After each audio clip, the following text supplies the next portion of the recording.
अस्सलाम वालेकुम नाज़रीन, प्रोग्राम ओपिनियन बदली काज़िम बलिकार और यासिर अहमद हमको स्टूडियो में ज्वाइन करता सीनियर तज़ियाकार Ali sahab. Welcome Ali sahab. Thank you sir.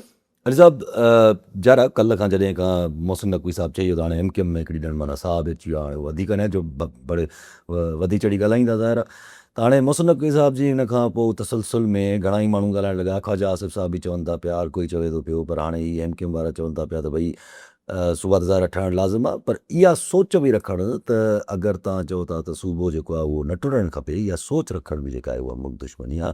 छो जो जेका सालमियत आहे उहा पाकिस्तान जी आहे, ॿियो कंहिंजी बि न आहे। ऐं इहा ॻाल्हि करणु त माना हिन जी सालमियत आहे त उहो ग़लति आहे। ऐं ज़रा उहो वरी फारूक सत्तार साहब गॾु वेठा हुया, उहे चवनि था पिया त भई रेफरेंडम हाणे रेफरेंडम करायो वञे हिन ॻाल्हि ते। मुस्तफ़ा कमाल साहब अलॻि ॻाल्हाइनि था पिया। ज़रा हाणे पीपुल्स पार्टी बि रिस्पॉन्ड ॾिनो, निसार खाड़ो साहब रिस्पॉन्ड ॾिनो त भई ही साज़िश आहे ऐं ही अञा हालात हेॾे टाइम ते करण जी माना इहा सम्झ में ॻाल्हि थी अचे। ॾिसो, ॻाल्हि इहा आहे त फारूक सत्तार ऐं ख़ालिद मक़बूल सिद्दीकी जेसि ताईं बोर्ड हारीनि पिया त सूबा टोड़े छॾियो, फलाण करे छॾियो, त उनखे हिकिड़े हुनजी का एतिरी अहमियत कोन हुई। अहमियत हिन ॻाल्हि खे वठाई आहे मोहसिन नक़वी जॾहिं चए थो सॼो सिस्टम ई नाकारा थी चुको आहे, तेसि ताईं न सुधरंदो इहो सिस्टम जेसि ताईं तव्हां सूबा नथा ठाहियो। इतफ़ाक़ सां ॿिए ॾींहुं DG ISPR जी प्रेस कॉन्फ्रेंस थी, जंहिं पिणु अणसिधी तरह इन ॻाल्हि खे चयो त भई गवर्नेंस ठीकु थियणु खपे, पोइ उन लाइ जेको करिणो आहे करे वठो, पोइ आवाम खां पुछी वठो। लेकिन उन्हनि हिकिड़ी इहो चयो त मोहसिन नक़वी जी ज़ाती राय आहे, लेकिन मिलिट्री इस्टेब्लिशमेंट जे स्पोक्समैन पारां अणसिधी तरह इहो चवणु त ही बि हिकिड़ो ऑप्शन आहिनि ऐं हिन ते माण्हू जीअं फ़ैसिलो कनि, पॉलिटिशियन्स कनि, आइन जे दायरे में रही कनि, त उन मां ज़ाहिर पोइ MQM जहिड़े माण्हुनि खे वधीक हिमत मिले थी, तक़वियत मिले थी। ऐं चयो बि अॼु ख़ालिद मक़बूल या फारूक सत्तार त हाणे त असांजी इस्टेब्लिशमेंट बि हिन खे सपोर्ट करे पई इन आइडिया खे, जॾहिं की हुन को डायरेक्टली सपोर्ट न कयो DG ISPR। ऐं मुंहिंजे ख़्याल आहे की DG ISPR शायदि को वज़ाहत बि करे इन ॻाल्हि ते त MQM वारा इहो तासुर ॾियनि पिया त असांजी फ़ौजी इस्टेब्लिशमेंट इहो चाहे थी। लेकिन सो इन करे हिननि खे वधीक हाणे ख़ुशी मिली आहे ऐं वधीक ॻाल्हाइनि पिया। पोइ फारूक सत्तार त उहा ई ॻाल्हि जेका मूं तव्हांखे चई त हीअ हिकिड़ी थ्योरी हले पई मार्केट में, त रेफरेंडम, कल्ह बि मूं चयो त रेफरेंडम कराइण जो सोचीनि पिया। जो अॼु फारूक सत्तार ऑफिशियली मुतालबो कयो आहे त रेफरेंडम करायो वञे। हाणे ॻाल्हि इहा आहे त अवल त तव्हां हिकिड़ी शयुनि जे जेके अणथियणियूं आहिनि, जेके थियणु जोॻियूं न आहिनि, उन ते कंहिं बि क़िस्म जो तव्हां रेफरेंडम कराए वठो, उनजी तारीख़ में कहिड़ी अहमियत आहे। तव्हां सुप्रीम कोर्ट मां फ़ैसिला वठी अची वञो, हुनजी तारीख़ में कहिड़ी अहमियत आहे। मिसाल कालाबाग डैम लाइ सुभाणे पोइ चवंदा त कालाबाग डैम लाइ रेफरेंडम कराए वठो।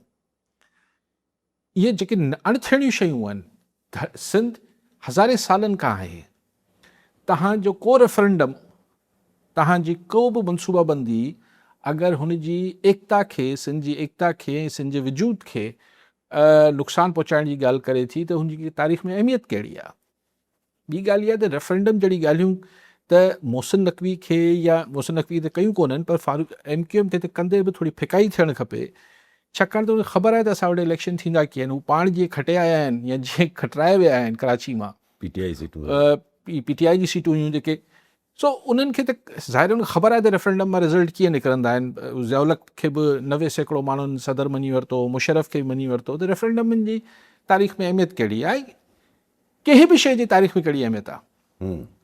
अगरि माण्हुनि खे क़बूल न आहे त ऐं हिकिड़ी तव्हां तारीख़ खे मस्क करण जी कोशिशि कयो पिया, हिकिड़ी नॉनसेंस ॻाल्हि आहे। ऐं हिकिड़ी पंहिंजी मतिलबु मसइलो हल न थिए त अचो ऊंधा सूंधा फॉर्मूला ॻोल्हियूं। गवर्नेंस ठीकु न आहे, उहो गवर्नेंस साॻिया ई माण्हू, उहो बकौल शख़्सियत तव्हां 50 सूबा बि ठाहे छॾियो, हलाईंदा त इहे ई माण्हू न, नवां माण्हू किथां पैदा थी वेंदा। इहे ई ब्यूरोक्रेट जेके हींअर चीफ सेक्रेटरी सिंध आहे, अहिड़ा 2 चीफ सेक्रेटरी लॻंदा। अहिड़ा ई पंजाब जो जेको चीफ सेक्रेटरी आहे, ओड़ा ई 2 ॿिया लॻंदा। IG इहे ई लॻंदा आहिनि, चीफ मिनिस्टर्स इन्हनि मां ई थियणा आहिनि। केरु थींदो जॾहिं सॼो सिस्टम ई साॻियो हलाइणो आहे। जेके माण्हू आहिनि उहे साॻिया आहिनि, इलेक्शन साॻिए तरीक़े सां थियणा आहिनि, सिस्टम साॻिए तरीक़े सां। त हीअ हिकिड़ी मतिलबु माण्हुनि खे अज़ियत ॾियणु, माण्हुनि खे तकलीफ़ पहुचाइणु, जॾहिं की अॻु में सिंध जा माण्हू, ख़ासि तरह सिंध जा माण्हू पाणी जे मसइले ते तमामु परेशान आहिनि। उन पंजाब में केनाल जलालपुर वारो खोलण जी ॻाल्हियूं पियूं थियनि। महांगाई हिकिड़ो सॼे मुल्क जे माण्हुनि जो मसइलो आहे, लॉ एंड ऑर्डर आहे, टेररिज़म आहे, यू नेम इट, बेरोज़गारी आहे। त उन में ही ॻाल्हियूं करे माण्हुनि खे अज़ियत ॾियण खां सवाइ त ॿियो कुझु बि कोन्हे। ऐं MQM जहिड़ी पार्टियुनि खे ॿियो कमु कहिड़ो आहे, because they don't have anything else to sell. कुझु विकिरो करण लाइ उन्हनि को विखर ई कोन्हे। बाक़ी हाणे निसार खोड़ो साहिबु चवंदा त मोहसिन नक़वी खे इस्तीफ़ा ॾियणु खपे। ज़रूरु पीपल्स पार्टी जी मूंखे ख़बर न आहे त सिर्फ़ु सूबाई क़यादत जी पॉलिसी आहे या मथे, छाकाणि त मोहसिन नक़वी जी वेझड़ाई पीपल्स पार्टी जी लीडरशिप सां को राज़ त न आहे। इन मोहसिन नक़वी खे ज़रदारी साहब पंहिंजो बरख़ुरदार चवंदा आहिनि, पुट जीअं चवंदा आहिनि। लेकिन हाणे ख़ैर पुटनि सां बि इख़्तिलाफ़ थी वेंदा आहिनि। सो ॾिसणो इहा पीपल्स पार्टी लाइ त ॾिसो हिकिड़ी ॿिटो मसइलो आहे। अगरि पाण खे स्ट्रिक्टली पॉलिटिकली ॾिसूं, हिकिड़ी बिल्कुलु सियासी तरह जो तज़ियो कयूं त मञण जी सूरत में त ज़ाहिर सिंध जी में कुझु बचे कोन थो। पाणी, सिंध जी वहदत, ही अहिड़ा मसइला आहिनि जंहिं ते सिंध जो माण्हू ज़ीरो टॉलरेंस आहे, ज़ीरो टॉलरेंस। नथा मञनि त पोइ नैब जा केसिस बि आहिनि, ही बि आहिनि, ऐं अल्टीमेटली इक़्तिदार जी रवानगी बि आहे। छाकाणि त थ्योरी इहा हले थी त भई अगरि ही पॉलिटिकल पार्टीज़ इहो कमु न करे सघियूं त हिननि जो हिकिड़ो ॿियो फेलियर डिक्लेयर कयो वेंदो हिनखे। ख़ुदि चयो पियो वञे त नवाज़ शरीफ़ बि न मञंदो। ऐं जेको कल्ह नवाज़ शरीफ़ जी धीउ जेका आसमा साहिबा, जेके हुनजी ग़ैर सियासी न्याणी आहे नवाज़ शरीफ़ साहिब जी, उहो जेको बयानु सियासी ॾिए पई, ज़ाहिर आहे सभु को सम्झे पियो त इहो बयानु केरु, पोयां केरु आहिनि बयाननि जे। त इशू इहो आहे त ही बेसिकली हिन हुकूमत या हिन सिस्टम त फेल थी वियो आहे। छो त हाणे सिस्टम मां मुस्तफ़ीज़ थींदड़ माण्हू मोहसिन नक़वी बि चए पियो त हीउ सिस्टम फेल थी वियो आहे। हाणे अगरि सिस्टम फेल थी वियो आहे त हिन नाकामी जो सहरो कंहिंखे पाराइजे। त अगरि जनरलाइज़ ॻाल्हियूं कबियूं त सभु चवंदा साईं त हीउ त हाइब्रिड सिस्टम हो, रुगो शहबाज शरीफ़ जी ग़लतियूं त कोन्हनि। तॾहिं त बार बार हाणे फोकस करे ॿुधायो पियो वञे त ॾिसो ही कयो आहे। ऐं जेको ही निज सियासी पार्टियुनि खे कमु करिणो आहे, यानी आइन में तरमीम करणी आहे, ऐं ही जेको हल आहे, हल असां ॿुधाए छॾियो आहे त हल ही आहे, सूबा ठाहे छॾियो, हर मर्ज़ की दवा दो एस्प्रो की गोली। त हल इहो आहे। हाणे असां त ॿुधायो, ही न करे सघिया, माना फेल थी विया। ऐं पोयां महांगाई बि न कंट्रोल करे सघिया, दहशतगर्दी बि ही थी वियो, फलाण बि ही थी वियो, ढिमकाण। सो ही ॾोहो जेको आहे, सूबा न ठाहिण जो ॾोहो, हाइब्रिड सिस्टम जी नाकामी न आहे। ही निज पिच सिविलियन जेको पार्टनर आहे हिन हाइब्रिड सिस्टम जो, ही हुनजो ॾोहो आहे। त हिन ॾोह जी पैदाइश में अगरि हिननि खे फ़ारिग़ कयो वञे थो त ठीकु आहे। छाकाणि त साईं असां तव्हांखे ॿुधायो हल ही आहे, ऐं इहो असीं त न पिया करे सघूं। इहो त तव्हांखे करिणो आहे सिविलियंस खे, तव्हां न करे सघियो त तव्हां फेल थी वियो। त पोइ हाणे तव्हांजी रवानगी, सो जी का जाना ठहर गया वारी ॻाल्हि आहे। बेसिकली सोल्यूशन हाणे अहिड़ो टास्क ॾिजे भई आला अदलिया सां 26 27 आइनी तरमीम में छा थियो उहो त दुनिया खे ख़बर आहे। कहिड़ो फ़र्क़ु पियो? अच्छा, उहो करे वरितो, कहिड़ो फ़र्क़ु? पॉलिटिकल पार्टीज़ जो करे वरितो। पोइ चऊं त पैसा बि वफ़ाक़ खे वधीक ॾियो, NFC में छेड़छाड़, चलो उहो बिना NFC में छेड़छाड़ करण जे सूबनि उहो बि पैसा बि ॾेई छॾिया। हाणे पाणी ॾियो, सूबा ठाहियो, ठीकु आहे। हाणे इहो अगरि तव्हां नथा कयो त इहो अहिड़ो टास्क आहे जीअं हू थींदा न हिकिड़ी जेके अजीब ग़रीब हिकिड़ी वीडियो गेम्स हूंदियूं आहिनि, में टास्क ॾिबा आहिनि ॿारनि खे, जंहिंमें वीचारा ॿारनि ख़ुदकुशियूं बि कयूं। त हीउ टास्क हुआ, 2 टास्क त ही सियासी पार्टियूं करे वयूं। हाणे टियों अहिड़ो टास्क आहे जेको मुमकिन न आहे। त मुमकिन न आहे त पोइ छा थींदो? त पोइ जी का जाना ठहर गया न। ही सिस्टम जंहिंखे सिस्टम जा धणी चवनि पिया फेल थी वियो आहे, त उहो वेंदो ज़ाहिर आहे। कीअं हलंदो? सोच त अची वई आहे न। ॾिसो न, राणा सनाउल्ला जहिड़ा सियासी माण्हू त रड़ियूं कनि पिया न, मोहसिन नक़वी खे तनक़ीद कनि पिया। बाक़ाइदा कनि पिया त ही जेको आहे, जंहिं मां पाण 30 सालनि जो सफ़र बकौल राणा सनाउल्ला जे, त मोहसिन नक़वी 30 सालनि जो सफ़र जेको आहे हिन सिस्टम जे करे 3.5 सालनि में पूरो करे वरितो, माना हिन मुक़ाम ते पहुची वियो आहे।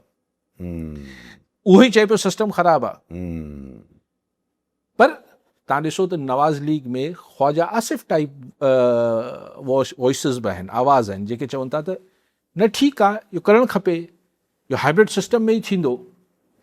बट हीअ शहबाज शरीफ़ जी भले ख़्वाहिश हुजे, छाकाणि त हुनखे अञा प्राइम मिनिस्ट्री हलाइणी आहे, पर नवाज़ शरीफ़ ऐं मरियम नवाज़ लॉबी जेका नवाज़ लीग में आहे उहो हिनखे क़बूल न कंदी, ऐं हुनजो जेको फॉलोअर आहे पंजाब में उहो बि क़बूल न कंदो। लेकिन ॾफेर जेके हाणे खुली साम्हूं ॾिसो तव्हां, हीउ जेको सूबनि जो वॾो चैंपियन आहे, छा नालो अथसि, अलीम ख़ान, हुनजी ऐं ख्वाजा आसिफ़ जी हिक ॿिए सां वरी अलॻि मौज़ू ते मुंहमारी हले पई। वज़ीर आज़म जी काबीना जा 2 वज़ीर जेके ॿई नवाज़ लीग जा न आहिनि, ऐं सभिनी खे ख़बर आहे त हिननि जे मथां सघारी कुवतनि जो हथु आहे, यानी इन अलीम ख़ान ऐं मोहसिन नक़वी, ही ॿई सूबनि जा चैंपियन थियनि पिया, नए सूबनि जा। सो ज़ाहिर आहे त ऐं शहबाज शरीफ़ में ताक़त न आहे त हिन ॿिन्ही खे हटाए सघे। त मतिलबु छा थियो?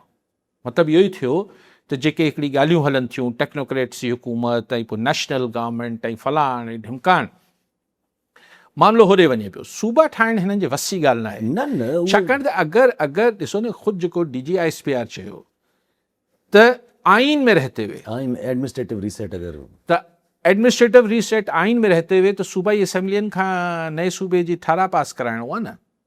उहो सभिनी खे ख़बर आहे सिंध असेंबली में या हिन में कोन थी सघे, त पोइ चवनि था अचो आइन में ई तरमीम कयूं, 28 आइनी तरमीम में, त हीअ जेका शिक आहे सूबाई असेंबली जी मंज़ूरी वारी, इहो हटाए छॾियूं। क़ौमी असेंबली में सिर्फ़ु आइन में इहो चेंज अची वञे त हाणे सूबा क़ौमी असेंबली जे ठारा सां ठही वेंदा, ज़िला पिया विरहायो, तालका पिया विरहायो, धड़ियनि खां न पुछंदो, मथे फ़ैसिला कंदो। हाणे अहिड़ी तरमीम बि हिन पार्लियामेंट मां त थींदे मूंखे नज़र नथी अचे। त पोइ छा आहे, अगरि पीपल्स पार्टी ज़ाहिर सपोर्ट न पई करे, जीअं न पई करे, त पोइ इहो आहे त पोइ अहिड़े आइन खे, अहिड़ी पार्लियामेंट जो फ़ाइदो छा आहे जेको मुल्क जा मसाइल हल न करे सघे। हाणे कॉकरोच या जेंज़ी या यूथ जो बि सभिनी खां वॾो मसइलो एडमिनिस्ट्रेटिव यूनिट्स आहे, छो त उनजो मसइलो ई हाणे इहो रहियो आहे त नवां सूबा ठाहे छॾियो। यार कहिड़ी दुनिया में रहो था? सो हिकिड़ी शयुनि खे जेको ऑलरेडी हिकिड़ी मुंधल ऐं हिकिड़ी क्योटिक क़िस्म जी सिचुएशन आहे पाकिस्तान में, हिकिड़ी मुंझारे वारी, उनखे वधीक मुंझाइनि पिया। उहा ई ॻाल्हि सम्झे तव्हां ॻाल्हि कई त माना इन शॉर्ट अगरि चइजे त सूबा ठाहिण जी ज़ाहिर सी ॻाल्हि आहे, न हिन सिस्टम में ताक़त आहे, न इवन द कमिंग सिस्टम में ताक़त आहे। अगरि ॾिठो वञे त उहो त हाणे ज़रा हिकिड़ी मुल्क जी ज़रा रेज़िस्टेंस ते डिपेंड थो करे त छा रेज़िस्टेंस आहे, छा हालात, उहो पंहिंजी जाइ ते। पर अगरि इन जो जवाज़ ठाहे, अगरि सिस्टम में, पोइ त माना ईअं सम्झिजे न त हीअ सभु कुझु रीज़न्स हुजनि न हुजनि, हीअ केओस जेको हिन वक़्तु कल्मिनेट थिए थो, इहो सॼो शोर पर बिहाइंड द सीन कंहिं ॿिए शइ लाइ आहे, ईअं चई सघो था। ईअं ई सभु को हुनखे रीड करे पियो त हीउ मेलो कंहिं ॿिए शइ लाइ मचे पियो, लेकिन उहो ज़ाहिर दिलि में त आहे त इहे शयूं करणी। ख़्वाहिश इहा जेका आहे न, इहे न आहे त हीअ ख़्वाहिश न आहे, इहा ख़्वाहिश आहे त सूबा टोड़िया वञनि, त जीअं पंहिंजी मर्ज़ी जा नंढा नंढा चीफ मिनिस्टर ईअं रखी, न को NFC लाइ ॻाल्हाए, न को पाणी लाइ ॻाल्हाए, न को मिनरल्स लाइ ॻाल्हाए, बाबा छा जी छा आहे, सभु कुझु इस्लामाबाद आहे। पहिरीं इस्लामाबाद जी ख़्वाहिश, इहा ई ख़्वाहिश हुननि 70 में या उनखां अॻु अयूब ख़ान जे दौर में पैरिटी ऐं 1 यूनिट लॻाए कई त सभु कुझु शइ सेंट्रलाइज़ थिए, उन में मुल्क टुटी पियो अधु। हाणे चवनि था त वधीक ठाहियो, हाणे उन्हनि खे इहो ॾांहुं अची वियो आहे त नंढा नंढा यूनिट कंट्रोल करणु सवला आहे, तंहिंजे करे टोड़े छॾियो। पर हाणे सिंध खे भले बकवास छा बि करे ख़ालिद मक़बूल सिद्दीकी जहिड़ा माण्हू, पर धरती खे, सिंध खे धरती मां सम्झनि था सिंध जा माण्हू। पंहिंजी मां जो विरहांगो कीअं बर्दाश्त कंदा? फारूक सत्तार ऐं ख़ालिद मक़बूल सिद्दीकी खे केरु नथो पुछे। उनखे ख़ुदि फेयर इलेक्शन करायो त कराची जो उर्दू स्पीकिंग केतिरो वोट मिलंदो इहो बि पाण ॾिसी वठंदासीं। सो उनजी तारीख़ में का बि अहमियत न आहे। लेकिन अगरि असांजा इक़्तिदार जा धणी अगरि ईअं सोचीनि पिया त ही मुल्क लाइ वॾो ॾचो थी वेंदो। ज़ाहिर आहे वॾो ॾची थींदो, ॻाल्हि उहा ई फिरंदी न, अची एडमिनिस्ट्रेटिव यूनिट्स अगरि ठहनि था पिया या अगरि ॻाल्हि करे बि थी, कोई करे बि थो, त that's not just limited to creation of the new provinces और द यूनिट्स और वॉट एवर, सॼो आइन ई तव्हांखे चेंज करणो थो पइजी वञे, छो जो पाणी जी मसइला उन में डिवाइड थियल आहिनि, यू हैव टू लाइक पोइ नयूं डिविजन्स, नयूं शयूं, NFC जा नया डिविजन्स, पैसा, सॼियूं जोड़जकूं ॿीहर थी पोइ त ॾिसो हू चवनि था उहो कर लेंगे, वो हो जाएगा। ऐं वाकई में जीअं राति जे पेट हिकिड़े हिकिड़े ॾींहं में मसौदो ठाहे आइन जो त जेको हुलियो बिगाड़ियो अथनि, कंसेंसस अहिड़ो डेवलप लेकिन करणु। माण्हुनि जी कावड़ खे ॾिसो, आउं नथो चाहियां के बि ताक़त, तव्हां चओ त नेक्स्ट सेटअप में बि ताक़त न आहे, आउं हुन बहस बि नथो पां, पर ताक़त त इस्तेमालु थींदी आहे कुचलण लाइ। ज़ाहिर आहे करोड़े माण्हुनि जी सिंध में हिकिड़ी ख़्वाहिश आहे, तव्हां ताक़त सां हुनखे कुचले सघो था, पंहिंजे हक़ में थोरी था करे सघो। सो उनजो नतीजो छा निकिरंदो, ज़ाहिर जेको मर्कज़ में सभु पावर खणी वञणा आहिनि, ज़ाहिर आहे इहो तव्हां 70 में कयो त नुक़सानु थियो, वरी उहो बेवकूफ़ी करणी आहे त करे वठो, न करे वठो। समुराद इहो आहे त हरगिज़ न कयो, हा, छाकाणि त सिंध जा माण्हू हिन मामले ते, मूं चयो न त मां जो विरहांगो केरु जेको बि अगरि थोरी बि गैरत आहे कीअं करे सघे थो। ऐं हिन में पीपल्स पार्टी हिन महिल ताईं घटि में घटि, अॼु सईद गनी बि प्रेस कॉन्फ्रेंस में चयो, निसार खोड़ो बि चयो, अञा मरकज़ी लीडर बिलावल भुट्टो ज़रदारी या हू अञा न पिया ॻाल्हाइनि, लेकिन अची वेंदो हुननि जो मौक़ुफ़। मूंखे हैरत आहे त GDA छो माठ आहे, मूंखे तमामु घणी हैरत आहे त GDA छो माठ आहे।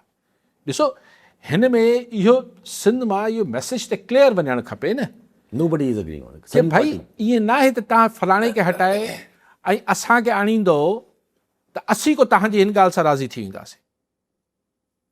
त सिंध जे इहो कंसेंसस आहे, MQM खे छॾियो, हुनजी तारीख़ में कहिड़ी अहमियत आहे, कंसेंसस मैसेज वञणु खपे त हिन ॻाल्हि ते मतिलबु को कॉम्प्रोमाइज़ न आहे, को लचक ई न आहे, को नेगोसिएशन ई न आहे।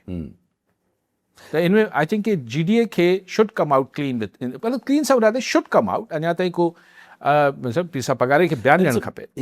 स्पेकुलेशन त हलनि थियूं न, ज़रदारी साहिब सां पहिरियों मुलाक़ात कई आहे मोहसिन नक़वी साहिब, हुन खां पोइ जेका अची ॻाल्हायो अथई, इन ॻाल्हि ते माण्हू काफ़ी स्पेकुलेशन्स कनि था त ज़रदारी साहिब खे कुझु माण्हू चवंदा ऑन बोर्ड वरितो वियो आहे, कुझु माण्हू चवंदा मोहसिन नक़वी साहिब हुननि खे ॿुधायो त मां हीअ ॻाल्हाइणु वञाया थो, नो रिएक्शन फ्रॉम, मतिलबु निसार खोड़ो साहिब चवंदा इहा साज़िश आहे जेका कई थी वञे, त ज़रदारी साहिब खे, छो जो ज़रदारी साहिब खे धोखे में रखियो वियो, हुनखे ख़बर न हुई त अहिड़ियूं ॻाल्हियूं कयूं हुई। न आउं चाहियां थो त ओके थी बि सघे थो त हुन सां कुझु ॿी ॻाल्हियूं थी हुजनि, ऐं पोइ बाद में ही फंक्शन में ज़ाहिर 2 कलाकनि जे नोटिस ते त फंक्शन अरेंज न थियो हूंदो, ज़ाहिर आहे मूंखे ख़बर न आहे छा त ॻाल्हि, छाकाणि 2 माण्हुनि जे विच जी ॻाल्हियुनि ते तव्हां स्पेकुलेट करे सघो था, धुका हणी सघो था, आई डोंट नो, लेकिन मरकज़ी लीडरशिप जो बि बयानु ईंदो, छाकाणि त हिन महिल ताईं जेको मरकज़ी लीडरशिप जो जेको बुखारी साहिबु नैयर बुखारी साहिब, उहो त चए थो ॻाल्हाईंदा, उहो बयानु जेको आहे उहो त चवंदा डिस्कस कंदासीं, उहो सिंध जे माण्हुनि खे इत्मिनान जोॻो न आहे, जेको पीपल्स पार्टी जे जनरल सेक्रेटरी आहिनि न पार्टी जा, उहे चवनि था त अगरि प्राइम मिनिस्टर सां पहले ॻाल्हाइनि, पोइ असां सां ॻाल्हाइनि, पोइ असीं CEC में खणी वेंदासीं, what do you mean by that? I think People's Party is clear and should be clear. सोचणो त हिन सोचणो छा आहे, त हिन ते को सोचण जी गुंजाइश न आहे न सर, इएं GDA खे अचणु खपे, ऐं ॿियनि खे बि हाणे रुॻो बयाननि ताईं चलो उहो त जेको बि आहे, पर सभिनी खे हिन ते मतिलबु हिकिड़े ख़बर ख़ान खमीसे ख़ान खां वठी, ऐं जेको सिंध जो पावर कॉरिडोर्स में जिथे बि वेठल माण्हू आहे, चाहे उहो ब्यूरोक्रेट आहे, चाहे पॉलिटिशियन आहे, चाहे X आहे या Y आहे, हिन ॻाल्हि ते त कंसेंसस पंहिंजो हिन ॻाल्हि में त चूंके चुनाचे न करणु खपे। अच्छा, ही जिथे ॻाल्हियूं हलनि थियूं पियूं, at the same time PTI जा गौर खान साहब प्रेस कॉन्फ्रेंस करे था वञनि, उहे था चवनि त पिया नून लीग और पीपल्स पार्टी वाले भुट्टो ख़ानदान और शरीफ ख़ानदान पंजाब और सिंध में काबिज़ हैं, वो कभी भी पंजाब और सिंध को एडमिनिस्ट्रेटिव यूनिट्स नहीं बनने देंगे। त माना छा PTI ठहणु ॾींदी, पहिरीं हाल त इहा थी उभरे, पोइ वरी गॾो गॾु पाण ई चवनि था हिकिड़ी क़ौमी यकियती गवर्नमेंट बि ठहणु ज़रूरी आहे, ऐं कंसेंसस अचणु खपे, पोइ हाणे छा थी छा? ॾिसो कल हिकिड़ी ॻाल्हि जेका पाण डिस्कस न कई, उहो बि इम्पोर्टेंट DG ISPR चई, ऐं अचां थो हिन PTI वारे ते, हुननि चयो त जेके रिवायती सियासी जमातूं ऐं जेके लफ़्ज़ अलाए छा चई, पर भोतार जेके हुजनि था इलेक्टेबल्स, अगरि उहे खटे वञनि इलेक्शन त जमहूरियत आहे, वरना आमरियत आहे। माना दिस अगेन वॉज के रिवायती सियासी पार्टियूं कहिड़ियूं आहिनि, इहे जेके हींअर आहिनि, त ॻाल्हि इहा आहे त उहा ई त ॻाल्हि असीं चऊं था। ऐं DGIS सां एग्री कयां थो, तंहिंजे करे आउं चवां थो फ्रेश इलेक्शन, फेयर इलेक्शन थियणु खपनि। हू त जमात इस्लामी जे अमीर बि चवनि था भाऊ ॿियो छा तव्हांखे छा खपे, उहो अमीर सिराज रख साहब चवनि था, माना ही सिराज रख न हाफिज नईम साहब, त ये क्या एक्सपेरिमेंट इलेक्शन करवाएं, जो आ रहा है उसको जिताएं, बात खत्म हो जाएगी, सब कुछ सही हो जाएगा, खुद ही खुद। हल उहो ई आहे न सर, रीसेट जेको सिस्टम खे कंदो आहे उहो इलेक्शन्स कंदो आहे। कल्ह बि पाण मिसाल ॾिनो, मिसाल अमेरिका जो हींअर सिस्टम हिकिड़ो आहे, अगरि इलेक्शन जॾहिं थींदी त हुते ट्रंप खां हटी करे सिस्टम ठही वेंदो। सो पाकिस्तान जो सिस्टम बि ठीकु तॾहिं थींदो जॾहिं फेयर एंड फ्री इलेक्शन्स थींदा। यस, ठीकु थींदो। बाक़ी जेको PTI वारो गौर ख़ान उहो जेको चए पियो त नेशनल हुकूमत ठहणु खपे, हाणे मूंखे सम्झ नथी अचे ॻाल्हि, ऐं इहो सम्झ नथो अचे त ही इमरान ख़ान छा लचक पियो ॾेखारे या गौर ख़ान पाण U-टर्न पियो वठे पंहिंजे वरिते। छाकाणि त इमरान ख़ान जो जेको 3-3.5 साल जॾहिं खां जेल में आहे, उनजो कंसिस्टेंट हिकिड़ो जेको मुसलसल हिकिड़ी जेका मुतवातिर हिकिड़ो बयानियो आहे त हू हिन मौजूदा PDM-2 सरकार खे लेजिटिमेसी या हिनखे मञता न ॾींदो। इहो ई मसइलो बि हो त भई अगरि इमरान ख़ान खे चयो वियो त भई तूं ॿाहिरि अची वञ ऐं हीअ हलणु ॾे 5 साल हुकूमत, हुन चयो न आउं हलणु ॾींदुसि, इन जो मतिलबु आहे त आउं हिनखे तस्लीम कयां पियो, तस्लीम ई नथो कयां। मैंडेट वापसि कयो त गौहर ख़ान छा चवणु चाहे पियो, नेशनल गवर्नमेंट मौजूदा पार्लियामेंट जे अंदरि, छाकाणि त ॿी का नेशनल गवर्नमेंट जी आइन में त गुंजाइश ई कोन्हे। उहो जेको हिकिड़ी क़ौमी हुकूमत जो तस्वर अचे थो, उनजो मतिलबु त थींदो आहे जेको असां नंढे हूंदे खां ॿुधो आहे, उनजो मतिलबु त आहे त मार्शल लॉ लॻी वञे, पोइ सभिनी पार्टियुनि जा 2-2 4-4 माण्हू विहारे छॾियो ऐं पोइ चओ त बाबा इहो हाइब्रिड सुठो सिस्टम ठही वियो। PTI छा गैर आइनी सेटअप जी ॻाल्हि पई करे? ऐं सम्झां थो न हू शायदि चवणु चाहे थो साॻी पार्लियामेंट मां, त साॻी पार्लियामेंट में 2-4 वज़ीर PTI जा ठाहे छॾी, छा फ़र्क़ु पवंदो? बाक़ी सभु त अॻु में ई पार्टियूं आहिनि हुन में। हलो JUI बि अची वई मिसाल तौरु, त पोइ इमरान ख़ान माना मञी वरितो हिन सिस्टम खे, पोइ 2.5 साल जेल में छाजे लाइ सठियो अथसि एतिरो करो।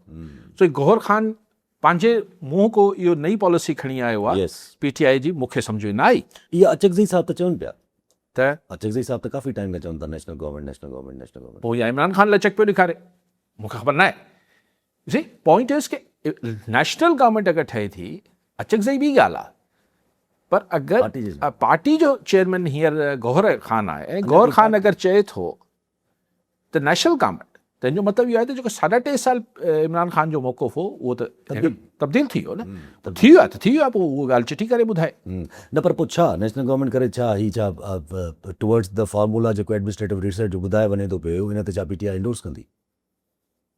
हू त चए थो, इहो चयो अथसि छा? न चयो अथई, पर छा मतिलबु अगरि नेशनल गवर्नमेंट ठही वई त छा इंडोर्स थींदो? उहो PTI खे बि त ॾिसो न, अपोज़िशन में तकलीफ़ में माण्हू हूंदो आहे त सभु शयूं उनजी मज़लूमियत जे हुन में हली वञनि थियूं। ही रियल पॉलिटिक्स आहे। हिते ॾिसूं त PTI जो मौक़िफ़ छा आहे। Exactly, PTI should come clean. PTI खे निकिरी ॿुधाइणु खपे त हू छा थी मौक़िफ़ रखे हिन ते, त सूबा ठहणु खपनि या न ठहणु खपनि। हू चवंदा हिननि हुकूमत वटि मैंडेट ई कोन्हे, तव्हांजा 2 वज़ीर अची वेंदा त हिन हुकूमत में मैंडेट अची वेंदो, पोइ फॉर्म 47 जी हुकूमत न रहंदी। मतिलबु हिकिड़ी नॉनसेंस ॻाल्हि आहे, इहा पॉलिटिकली नॉनसेंस, नॉट अदरवाइज़।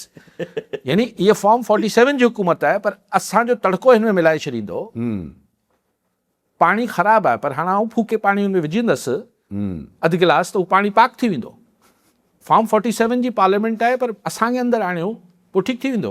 हिनखे ही मैंडेट मिली वेंदो हिन पार्लियामेंट खे। तव्हां सॼो पंहिंजो बयानियो ई तबाह पियो करे गौहर ख़ान, हाणे पाण पियो करे या अंदरां लचक आई आहे। उहो ई थोरो कंफ्यूजन आहे, छो जो हीउ जेको काफ़ी टाइम खां मौलाना फज़ल रहमान ऐं PTI जी बि मुलाक़ातूं थियनि पियूं पयूं, त अॼु मौलाना फज़ल रहमान साहब जे स्पोक्स पर्सन खां कुझु सवाल थियो त भई छा आहे छा, त हुननि चयो त मुलाक़ातूं हलनि थी पयूं, but we have rejected the collective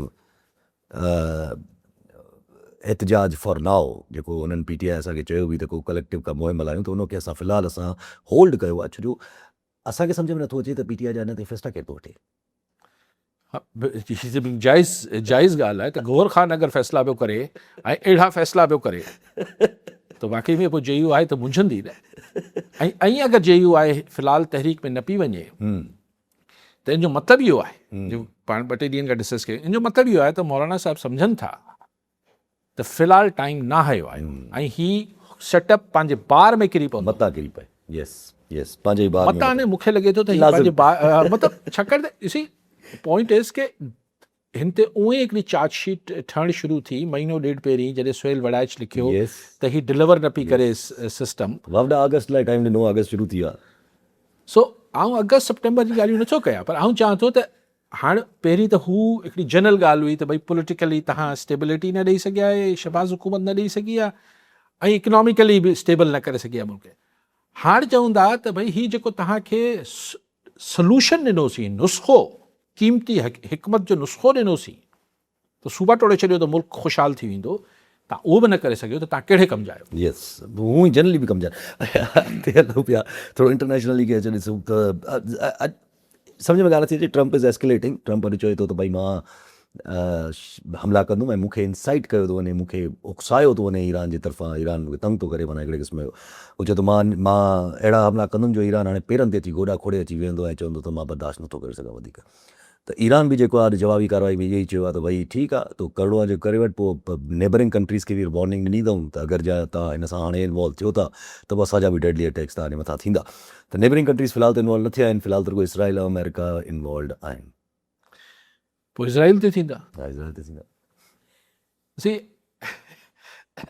Donald Trump खे ही मूंखे छेड़े थो आउं सां विढ़ंदुसि। यस, हा, डोनाल्ड ट्रम्प खे कुझु सम्झ नथो अचे सम्झ में नथो अचे। त आख़िर ईरान एतिरो बर्दाश्त कीअं पियो करे। त पोइ अमेरिकन मीडिया में इहो डिस्कस थी रहियो हो त ट्रम्प वटि इहो हिकिड़ो ऑप्शन हूंदो त एतिरो शदीद नुक़सानु पहुचाए जो ॿी का वाट ईरान वटि न बचे। वॉर पर क्राइम्स में वेंदो त कुझु टाइम हुनखे परवाह आहे छा वॉर क्राइम्स जी?